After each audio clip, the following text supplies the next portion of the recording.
കാശിനാഥൻ ഭാഗം 79. രചന അവതരണം ദിവ്യരാജ്. കയ്യിൽ കിട്ടിയതൊക്കെ എറിഞ്ഞുടച്ച് കലി തീർക്കുമ്പോഴും ശേഖറിൻ്റെ മനസ്സിൽ കാശിയുടെ മുഖം മാത്രമായിരുന്നു. 15 വയസ്സുള്ളപ്പോഴാണ് അവനെ താൻ ആദ്യമായി കാണുന്നത്.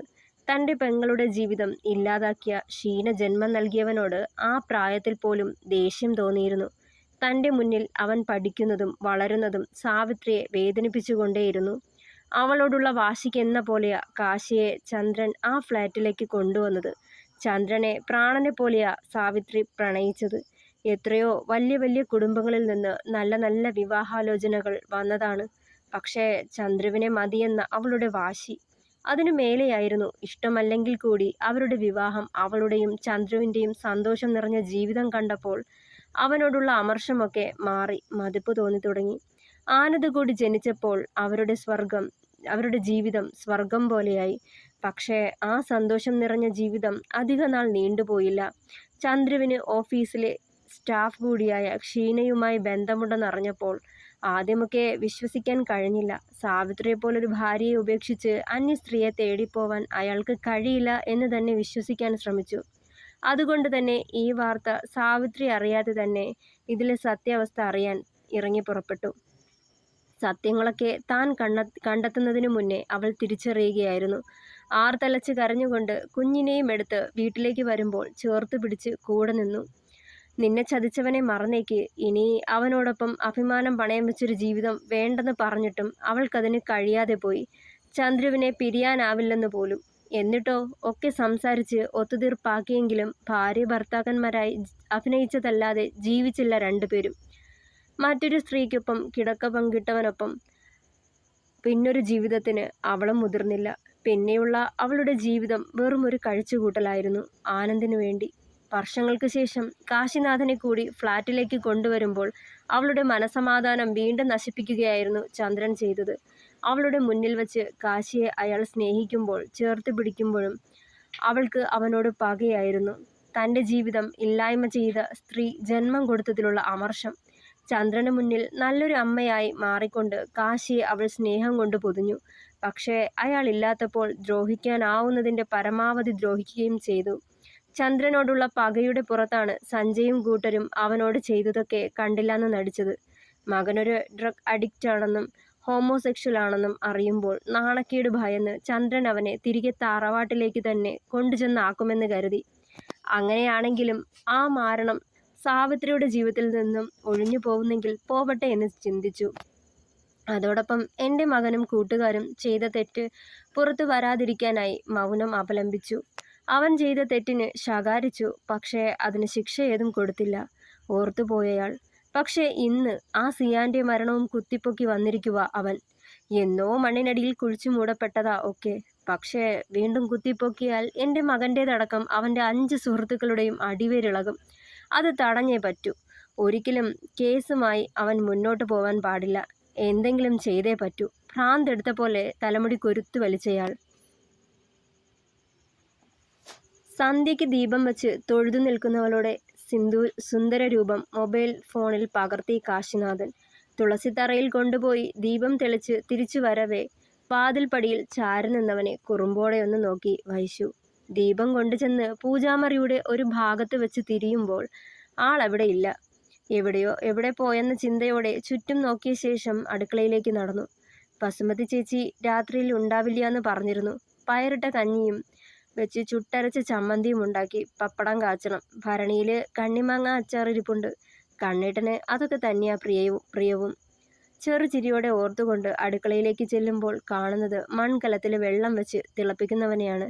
കണ്ടതേ മനസ്സ് നിറഞ്ഞവളുടെ. വീട്ടിലുള്ളപ്പോൾ ആള് അടുക്കളയിൽ കൂടെ കയറാറുണ്ട്. സഹായിക്കാനെന്നും പറഞ്ഞാ വരണത്. പക്ഷേ ചെക്കൻ്റെ ഉദ്ദേശം വേറെയാ. ചെറുചിരിയോടെ അകത്തേക്ക് കയറിയവൾ. ഡോക്ടർ സാറിനെന്താ അടുക്കളയിൽ കാര്യം? എളിക്ക് കൈയും കുത്തി കള്ള ഗൗരവം മുഖത്ത് വെച്ച് പിടിച്ച് അവനെ നോക്കിയവൾ. അതോ വൈഷ്ണവി ടീച്ചറെ ഒന്ന് സഹായിക്കാന്ന് കരുതി. തേങ്ങ ചിരകാനുള്ളതൊക്കെ എടുത്തു വെച്ചുകൊണ്ട് അവളെ നോക്കി മനം മയക്കുന്നൊരു ചിരിയോടെ. നിക്ക് ഡോക്ടർ സാറിൻ്റെ സഹായം വേണ്ടെങ്കിലോ? അവനെ പാളിയൊന്ന് നോക്കിയവൾ. അങ്ങനെ പറയല്ലേ വൈഷ്ണവി ടീച്ചറെ, എനിക്ക് സങ്കടാവുന്നേ. കൊഞ്ചി പറഞ്ഞതും അയ്യടാ സങ്കടാവണ ഒരാളെ. അവനെ കൂർപ്പിച്ചു നോക്കിയവൾ. വെള്ളം തിളപ്പിച്ചിട്ടുണ്ട്. അരിയിടാറായിട്ടുണ്ടാവും വൈശുവേ. അവൻ്റെ പറച്ചിൽ കേട്ടതേ വെപ്രാളത്തോടെ ചെന്ന് കഞ്ഞിക്കലം തുറന്നവൾ. ആവൂ. വിളിയോടെ കയ്യിലിരുന്ന അടപ്പ് പാത്രം നിലത്തേക്ക് വീണതും കാശിയുടെ നോട്ടം അവളിലെത്തി. എന്താ വൈശുവേ, കൈ പൊള്ളിയോടി? ആവലാതിയോടെ ഓടിപ്പാഞ്ഞെത്തി അവളുടെ കൈ പിടിച്ചെടുത്തു. തിളച്ചൊന്ന് നോക്കിയതാ. ആവിയടിച്ചു. കൈത്തണ്ടയിൽ ആവിയടിച്ച് ചുവന്നിടത്ത് മെല്ലെ കൈവച്ചവൾ. നോക്കി ചെയ്യണ്ടേ? അതെങ്ങനാ? ശ്രദ്ധയില്ലല്ലോ. അല്പം കടുപ്പിച്ചു പറഞ്ഞുകൊണ്ട് വേഗം അവളുടെ കൈ പിടിച്ച് സിങ്കിനോട് ചേർന്ന് ടാപ്പിന്റെ ചോട്ടിൽ വെച്ച് വെള്ളം തുറന്നുവിട്ടു. ആ നീറ്റലിൽ അവൾക്കതൊരു ആശ്വാസമായിരുന്നു. ഇനി മതി കണ്ണേട്ടാ, അതങ്ങ് മാറിക്കോളും. അല്ലെങ്കിലും ഇതൊന്നും നിക്കത്ര പുത്തരിയൊന്നുമല്ലാന്നേ.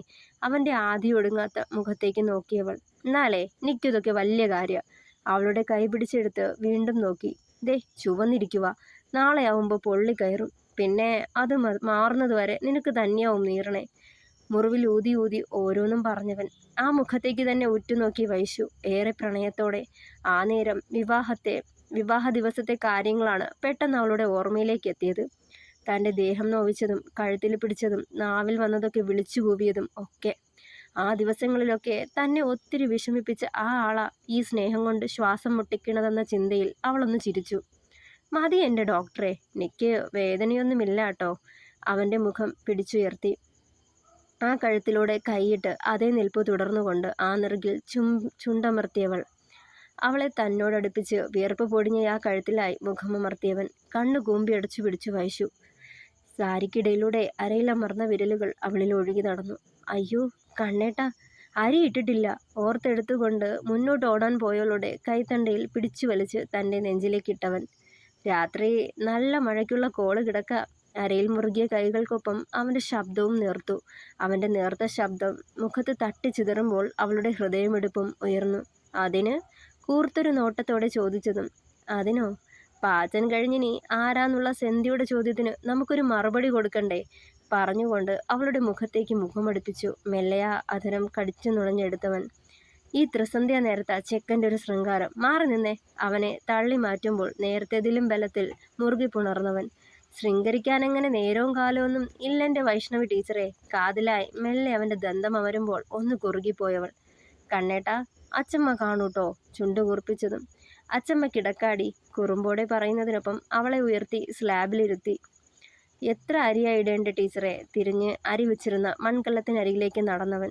അതൊക്കെ ഞാൻ ചെയ്തോളാം. സാർ ഇപ്പോൾ പോവാൻ നോക്കിയേ. ചാടി ഇറങ്ങി അവൻ അടുത്തേക്ക് ചെന്നവൾ. ഞാൻ ചെയ്താൽ എന്താ? അവളെ നോക്കി കണ്ണുരുട്ടിയതും. അയ്യോ വേണ്ടായേ, സാറിൻ്റെ കഞ്ഞി ഈ അടുപ്പിൽ വേവിക്കണ്ടാട്ടോ. കുറുമ്പോടെ പറഞ്ഞുകൊണ്ട് അവനെ തള്ളി തള്ളി പുറത്തേക്ക് കൊണ്ടുപോയവൾ. ഇതിനൊക്കെ ചേർത്ത് പലിശ സഹിതം ഞാൻ തരണുണ്ട് കേട്ടോ ടീച്ചറെ. മീശയൊന്ന് കടിച്ചു പിടിച്ച് കള്ളച്ചിരിയോടെ പറഞ്ഞവൻ. ഞാനിന്ന് ടീച്ചറമ്മയ്ക്ക് കൂട്ടുകിടക്കാൻ പോവാ ഡോക്ടറെ. രാമനാമവും ജപിച്ച് കണ്ണടച്ച് കിടന്നാ മതി കേട്ടോ. രാമനാമം അല്ലടി, വേറെ പലതും ഞാൻ ജപിച്ച് തരണുണ്ട് നിനക്ക്. അങ്ങടേക്ക് വായോ നീ.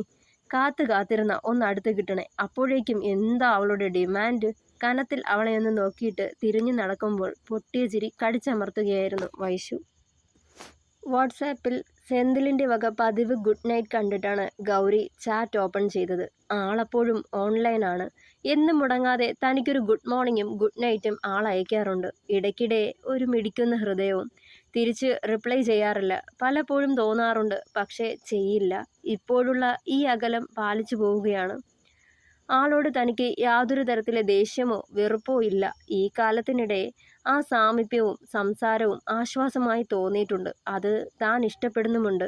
പക്ഷെ അത് മറച്ചു വെച്ച് വിവാഹം കഴിച്ച് ആളിനൊപ്പം ജീവിക്കുന്നത് ഓർക്കാൻ കൂടി ആവുന്നില്ല. തനിക്കൊരിക്കലും സിയാൻ്റെ ഓർമ്മകളിൽ നിന്നൊരു മുക്തി ഉണ്ടാവില്ല. ആ ഓർമ്മകളും പേറി ഈ ഒരാളെ ആത്മാർത്ഥമായി സ്നേഹിക്കാൻ തനിക്കാവുമോ എന്ന ഭയമാണ്. അങ്ങനെ ആത്മാർത്ഥത കാട്ടാൻ തനിക്കായില്ലെങ്കിൽ ആ പാവത്തിനെ കൂടി ചതിക്കുന്നത് പോലല്ലേ? നോവോടെ ഓർത്തവൾ. ശേഖർ സാറേ, കാര്യങ്ങളൊക്കെ നമ്മുടെ കൈവിട്ടു പോയിരിക്കുക. ഇനിയിപ്പോൾ ലീഗലി എനിക്കൊന്നും ചെയ്യാൻ കഴിയില്ല. വരുന്നത് ഫേസ് ചെയ്യാനേ പറ്റൂ. അതല്ലെങ്കിൽ ഈ കേസ് കുത്തിപ്പൊക്കിയവരെ കൊണ്ട് തന്നെ കേസ് പിൻവലിക്കുക. ഒരു നിശ്വാസത്തോടെ SB ഗണേഷ് അത് പറയുമ്പോൾ ശേഖരൻ്റെ കൈക്കുള്ളിലിരുന്ന് ആ മധ്യ ഗ്ലാസ് ഞെരുങ്ങി. ഈ കേസ് കുത്തിപ്പൊക്കിയതിന് പിന്നിൽ ആ കാശിനാഥനാവും. അവനെ ഇതിൽ നിന്ന് പിന്തിരിപ്പിക്കാൻ എനിക്ക് കഴിയില്ല ഗണേഷ്. പല്ല് ഞെരിച്ചയാൾ. കാശിനാഥനല്ല കോടതിയിൽ ഹർജി കൊടുത്തത്. ഒരു സ്ത്രീയാ. പേര് ഗൗരി. അയാളത് പറയുമ്പോൾ നടുക്കത്തോടെ മുഖമുയർത്തി നോക്കി അയാൾ. ഗൗരിയോ? അതാരാണ്? അയാൾ നെറ്റിച്ചുളിച്ചു. എന്തായാലും താൻ പഠനം പൂർത്തിയാക്കിയല്ലോ, നന്നായി. ഇനിയും പഠിക്കണം, ഉയരങ്ങളിലെത്തണം, ലോകം അറിയുന്നൊരു ഡോക്ടറാവണം എന്ന് പറയുന്നതിലും മനുഷ്യനെ അറിയുന്ന ഡോക്ടറാവണം എന്ന് പറയാനാ എനിക്ക് താല്പര്യം.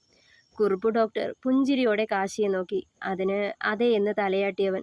ഏതായാലും തനിക്കിവിടെ വന്ന് എന്നെ വീണ്ടും കാണണമെന്ന് തോന്നിയല്ലോ, അത് തന്നെ നല്ല മനസ്സ്. സ്വതവേ ഗൗരവത്തോടെ സംസാരിച്ചു മാത്രം കണ്ടിട്ടുള്ള കുറുപ്പ് ഡോക്ടർ ഇന്ന് പുഞ്ചിരിയോടെയാണ് സംസാരിച്ചത്. അത് കാശിക്കും അത്ഭുതമായിരുന്നു. എൻ്റെ തുടക്കം ഇവിടെയായിരുന്നില്ലേ സാർ?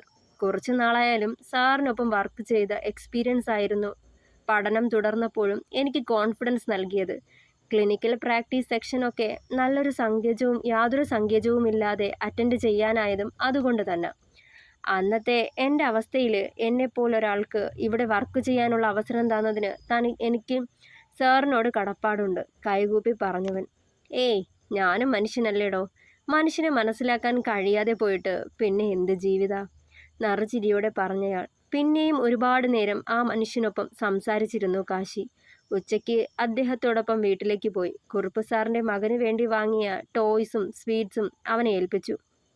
ആ മുഖത്തെ നിറഞ്ഞ ചിരി അവൻ്റെ മനസ്സും നിറച്ചു. വലിയ കാര്യങ്ങളിൽ കിട്ടാത്ത ആത്മസംതൃപ്തിയും സന്തോഷവും പലപ്പോഴും ഇതുപോലുള്ള ചെറിയ കാര്യങ്ങളിൽ കിട്ടുന്നതെന്ന് വീണ്ടും അവൻ ഓർമ്മിച്ചു. ആ വീട്ടിൽ, അവരുടെ സ്വർഗത്തിൽ കുറേയേറെ നേരം കഴിച്ചുകൂട്ടുമ്പോൾ അതുപോലൊരു സ്വർഗതുല്യമായ കുടുംബമായിരുന്നു അവൻ്റെ മനസ്സിൽ. വരാന്തയിലെ അച്ഛൻ്റെ പഴയ ചാരുകസേരയിലിരുന്ന് പുസ്തകം വായിക്കുകയായിരുന്നു ഗൗരി. മാധവിക്കുട്ടിയുടെ നഷ്ടനീലാംബരി.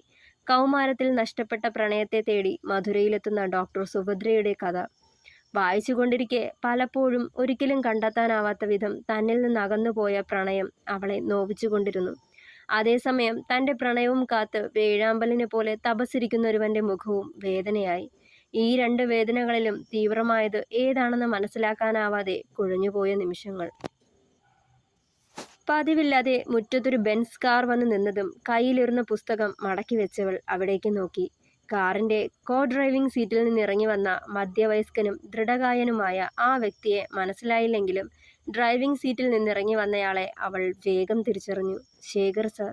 ചുണ്ടുകൾ മൊഴിയുമ്പോൾ ക്രൂരഭാവത്തോടെ സിയാന്റെ ശരീരത്തിലേക്ക് മയക്കുമരുന്ന് പകർത്തിയ സഞ്ജയുടെ മുഖമായിരുന്നു ഓർമ്മയിൽ തെളിഞ്ഞത്.